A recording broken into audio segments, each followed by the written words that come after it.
I'm Kathryn Goldman Schuyler, and this is Exploring Leadership.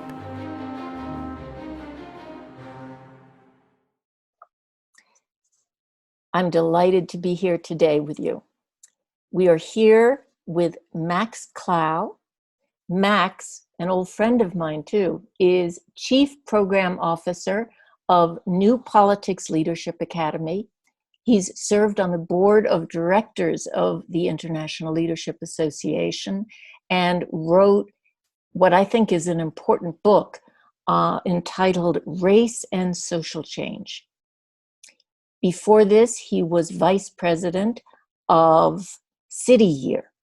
City Year is an AmeriCorps program that engages over 3,000 young people every year to do servant leadership in the United States. Max, this is part of a mini-series that I'm doing on exploring leadership, which focuses on leadership at times of crisis, and particularly leadership right now during this global COVID-19 pandemic. Thank you for having me. Glad to be part of this. Glad we can talk today. So Max, tell us about how you're supporting servant leaders at this time.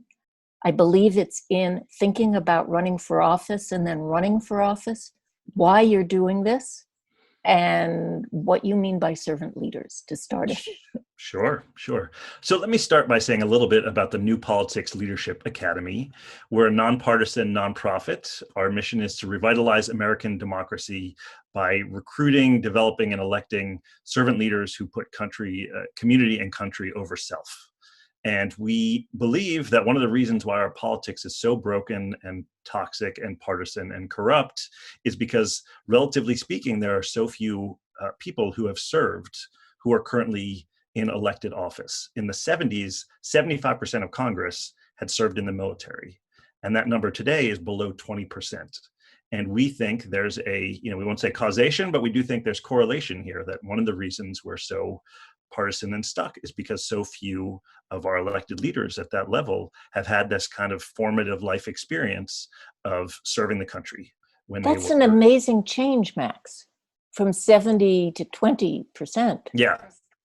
I haven't seen that discussed in the media, and it seems like a major shift. Yes. And so we believe, that's our theory of the problem. If we had more folks who had served and came to politics with the values and ethics and life experience of a servant leader, our politics would look different. We think, we focus primarily on both military veterans and also alumni of civilian service programs like AmeriCorps or Peace Corps. So these are people who at a very formative moment in their young adult lives chose to serve the country, either by, serving at the front lines of conflict or in our classrooms or going to serve in the developing world. But there's it's still a very countercultural choice. Only about 1% go into the military. And I'm sure it's not much more than that go into civilian service. And these are folks who are just so deeply committed to serving the country, they're willing to make that choice, to really put themselves in those situations. And you learn teamwork, and you learn humility, and you learn how change happens at the grassroots. And you see very clearly how decisions made at the top, how national policy trickles down and impacts experiences, at the front lines. That's a whole lot of really powerful experience. And currently only a small sliver of those folks choose to get into politics. And we are trying to change that. So we have, what I do at the organization is design our leadership development programs. And kind of our flagship program is called Answering the Call. And it's for people who have served in the past and are really wondering, do I feel called to serve through politics right now? And it's a discernment process. So we don't start with a how-to. It's not a motivational seminar. It's really look within yourself and discern, will you have integrity with yourself if you don't step up right now? And we have always trusted that some percentage, and right now it looks like 25% of the people who come to this program, they get really clear, I need to do this. And then we have follow-up programs to, when they want to go deeper into becoming a candidate or working on staff. But the Answering the Call is kind of inviting more people who are not in our political ecosystem into into politics. So before we go into the content of your work, let's go talk a little bit about you and how you got into this, because I think you have a background in volunteering and this kind of servant leadership, yes? Yes, definitely. My story is I never knew what I wanted to do when I grew up, but I did have this burning passion to serve. And the only thing I knew when I graduated from undergrad was that I wanted to do a year of service. And I had spent a semester in Israel. I wanted to go back to Israel and serve for a year. And I found a 10-month service program where we were running after school programs and tutoring kids in English and, painting murals. And, at the time I thought it was just kind of delaying my future, but it ended up being the whole course of my life flows from that choice to serve. And I'm now an alum of 4 different service programs. I've led students on service trips to Ghana and Honduras and Ukraine. And service was always just home for me. And I got a doctorate, and I spent my academic summers doing service trips because I just felt like it turned me back into a human being instead of a walking brain. And then after getting my doctorate, I landed at City Year and realized there's this whole AmeriCorps service movement that I just wasn't aware of. But that's where I spent the next decade of my life. And I just, I think it's a spiritual stance to just be in the world of service. And I just am a huge believer of how it shifts lives to spend a year of your young adult life really being of service to others. And it changes you. And there's things you learn from that you can't learn from any other life choice. Tell us a little bit about how people are responding, because I think it's fascinating, by the way. I'm sure they're responding both to you as someone who's talking from your own experience. You're not just doing a leadership development by the book. You know the book, and you've written a book, and you also have your own experience. How are people responding? It's really exciting. I mean, I feel very lucky to be part of the team at the New Politics Leadership Academy. All my colleagues, they've served. I work with military veterans and a lot of national service alumni, and we all are just deeply committed to the service movements and to showing up as servant leaders. And the phrase that keeps coming to mind in answering the call is the raindrop is happiest when it rejoins the river. So in answering the call, we bring together these folks who, they might have been out of their service programs for a while, and then they just get together and are like, these are my people. Like, and this is bipartisan. We have Democrats and Republicans. It's amazing that there are these spaces where people just respect each other and feel this deep bond. Like, we are committed to serving this country. And it connects us even across our political divides. And so it's really powerful and healing, really. So you're able to have people, do they come together as a cohort? What happens? What do they do? And tell us if there's a few people that have already run for office. Oh, yeah. Yeah. What is that process? Sure. So it's a small group reflection space that is facilitated by a facilitator that we train. And they already have facilitation skills, but we make sure that they really understand what we're trying to do with this program. And so it's a group of 5 to 20 people who have served, and they have a space to just reflect, like, what's my mission? What's my shadow mission? What's the dark parts of myself? Because we think you have to be conscious of that in life, but especially in politics that has such a dark side to it. And if I imagine my future having run or not run, what comes up for me? Like, let me imagine myself in that future. And why do I serve? Like, what led me to serve in the past, and how should that inform my choices right now? And it's really a space for them to just explore those things in community with fellow servant leaders who are in the question in the same way. And we also invite them to come up with their own questions. And what happens is everybody has these very human concerns. Will I be able to take the attack ads? Who am I to lead? Or do I have enough money? Can I do this to my family? These are all very real questions, and it's a safe space to talk about that stuff. And there aren't a lot of spaces to really take serious those questions and explore them with other people who are really thinking about them as well. And they're talking with people across political party lines, it sounds like. Yeah. That's interesting, because then if they do run, doesn't that develop something, or is that part of your idea, that it develops in people the ability to talk across party lines, which we seem to have lost. Yeah, it's amazing to me. And it comes from service. Service has never been a partisan value. The whole idea is Republicans and Democrats and independents and people from all different backgrounds come together to serve the country. And that's one of the things you learn, whether you're in the military or the Peace Corps or AmeriCorps. And we see that manifest. We just did a facilitator training, and one of my favorite moments was there was a guy who was a Bernie Sanders delegate who was just really having a great time talking with this Republican who teaches special forces. He's a military vet, and he teaches special forces. And obviously very far apart, but this sense of, we do believe that there is a cause larger than ourselves, and our stance is to be of service to that. And there is some common ground for us to stand on. And it's amazing to see, but that's what happens when you bring servant people together.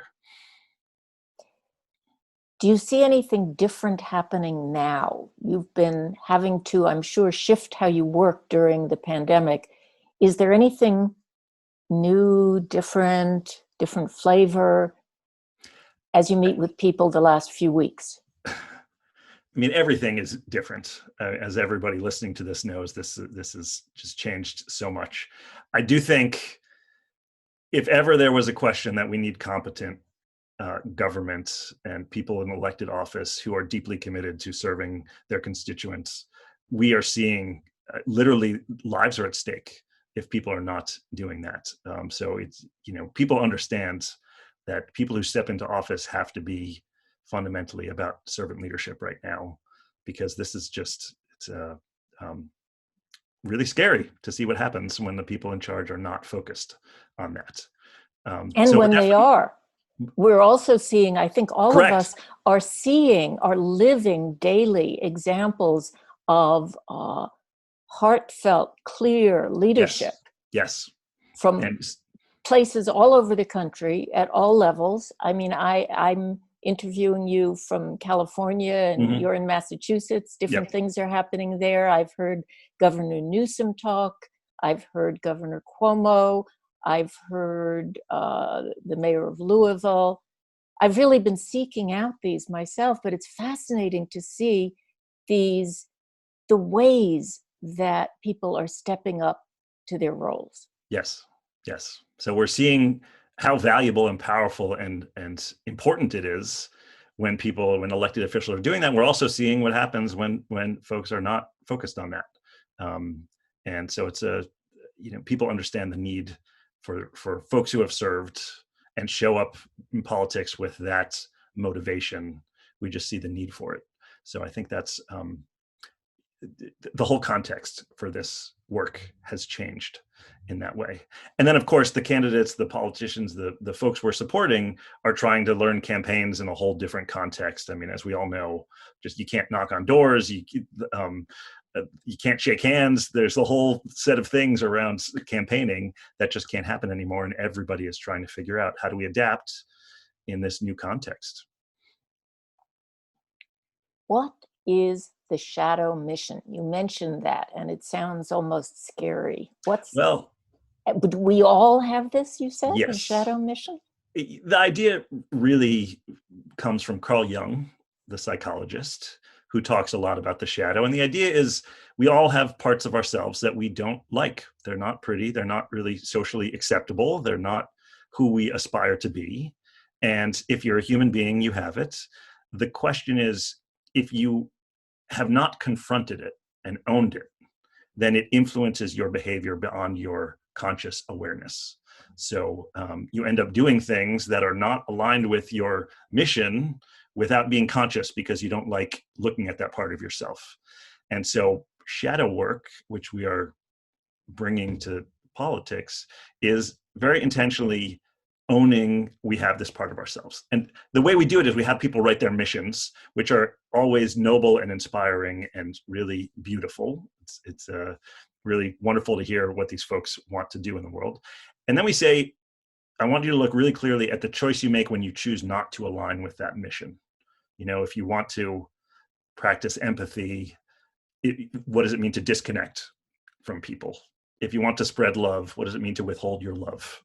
And to be really clear and focused on what is the choice you make when you don't choose your mission.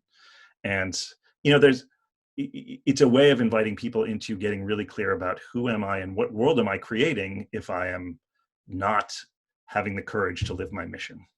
And it's really unpleasant to look at. But we all have it, and part of this work is removing the shame from it and just saying what matters is that we're conscious of it and working on it. And, you know, I think it's important for everybody, but politics, you know, the famous saying that power corrupts, power has always corrupted. It has a dark side. And the idea is if you want to work with power and proximity to power, you have to be doing this work within yourself so that you can be in that space without being kind of seduced into the dark side, to use some Star Wars terminology. But that is actually a very real thing, you know, to start working from your ego instead of out of a desire to serve people. I wonder, Max, that people have such different missions and senses of what is important. If everyone is 100% committed to some purpose, what happens when their purposes are at odds? I see people very committed and believing it's the right thing in the United States to excluding immigrants. I see other people very committed to including all people. They don't seem to be able to interact, and that's only one of the more obvious differences there. But it has seemed to me for some time that simply having a sense of purpose or mission is not the full answer. Right, which is one of the reasons why we work with people who have served in the past. It requires getting out of your familiar bubble and pushes you out into the wider world and where you have to work with different people. And I find people who have served in the military and have to travel overseas, or people who have worked for AmeriCorps and been in you know, high need schools, and have these service programs bring people together across these boundaries. And I feel like it's very hard to have spent a year or more of your life in those spaces and to be just to not have some empathy for folks who are different. And it's one of the reasons why we think it's really important to start as kind of a first screen. Have you served and have you had that experience? Another idea is I do think a lot of people are strangers to themselves, and actually have not done the work to get really clear what is my mission. And so they're not actually motivated from a deep sense of mission. It's very easy to just be kind of bounced around by the forces around the self if you are not doing that work, you know? And I've worked with a lot of amazing people, and even for people who have lived real purpose-driven lives, sometimes it's hard to get really clear what has been driving me to do this. And so part of the work is connecting people to that and then challenging them to live with integrity to it. Because I'm not sure everybody is crystal clear about their purpose and has different purposes. I think there's a lot of people who are just haven't thought about it, and so live consistently at a distance from their own deepest sources of meaning and their deepest desires about how they want to be in the world. That's powerful. And it's worth saying we begin in our work at the New Politics Leadership Academy with a really generous assumption that people are good, and want to do good things. And our job is to reconnect them to their sources of wanting to be a light in the world. And that assumption, again and again, is proven accurate with the folks in our program who are remarkable people. So, Max, can you tell us a couple of stories about how this work has influenced people who have run for office or are running for office? Yeah, I can talk about one woman. Nikki Foster is her name. She was an Air Force veteran who served for many years and then went into work in the corporate sector. And she did our Answering the Call program.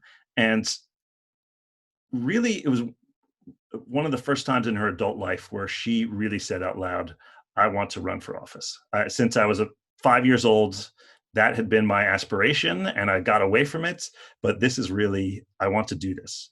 And she came all the way through our programs, follow-up programs, to go deeper into her reflection to be a candidate. And I'm still working with her, and now she's running for Congress in Ohio. And it's fascinating seeing how she's adapting to this changing environment and how to be of service as a candidate at this moment. And she regularly says that that experience of answering the call, the chance to slow down and reflect and reconnect with her own sense of mission and vision for herself, and find a way to apply that in politics and show up in the political space as a servant leader is it's been really important part of her journey. So that's, one example. And we have multiple folks who have come through and are running for Congress. And, we're very clear that the culture of the political establishment is not necessarily about service. And it's exciting to know that there's a cohort of folks who show up from that place and are trying to make their way in politics, knowing that there are other fellow military vets and AmeriCorps alumni who are walking that path with them and trying to bring that ethic of service to politics. We had somebody who came through our program, a woman of color, decided she wanted to run for office and was also a military veteran, and found that stepping into positions of power, even though she had already done a lot of work around kind of showing up and being a powerful person, this kind of required a new level of work to be powerful in these spaces that were not diverse, and she was representing a different perspective. And being able to do this kind of inner work and be reflective through the process was really invaluable to her. So it's an example of one of the ways we talk about politics is a dual journey with outer work and inner work, and they're interconnected. And so by holding spaces for some of these candidates to walk this path while being reflective and being conscious of their own challenges allows them to confront the very real difficulties of campaigning in a much more kind of conscious, intentional way.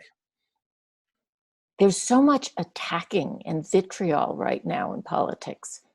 How does this process help people face that and live through it? Yeah. So I can only imagine how that would be magnified when you're in front of cameras and you are being attacked all the time. Yeah. It comes up very frequently in our Answering the Call program that people are worried about the attacks they would have to face if they were to step up and try and run for office. And it's very real. And in working with candidates, it does happen. And it's amazing to me how human these people are. It definitely hurts. It is excruciating to have your reputation kind of slandered or questioned in public. And what amazes me is how human they are, and they move forward courageously, not because they don't feel it, but because they're so committed to the purpose. And what they find again and again is in those moments when the attack ads are coming at you, you are thrown back on your reasons for doing this. You are thrown back on, why am I doing this? Why do I think this is important? And again, they say, that's what gets me through, and what they find is they get more and more resilient as these things keep coming, and they start to realize they're able to move forward and still fight for the points that they, the perspective they're trying to put out into the world. They're still able to do that. And so they get better at it, but it hurts, and they're human beings, and they move forward despite that in a very courageous way. Thank you so much, Max. That's really great to learn about your work. Thank you. Is there anything else that you would want to leave us thinking about as we close? Part of the reason we design our work as a discernment process, to begin with a discernment process, is because when you are in active campaign mode, you do not have time to really reflect deeply on your mission and your shadow.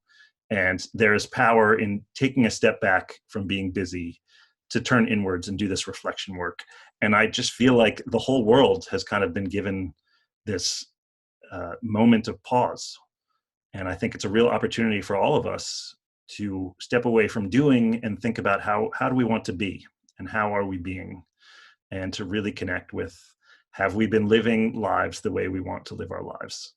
And I hope people will, my hope for this moment is it awakens a lot of people to a deeper connection to what they care most about, and to their own real power to live lives that are in alignment with who they want to be. And I think if we emerge from this unusual moment of just having to stop so much, with a deeper awareness of our own inner lives and kind of a higher consciousness about that, there will have been some tremendous value in this difficult moment. Thank you so much, Max Klau. Thank you for Great to having me. see you. You too.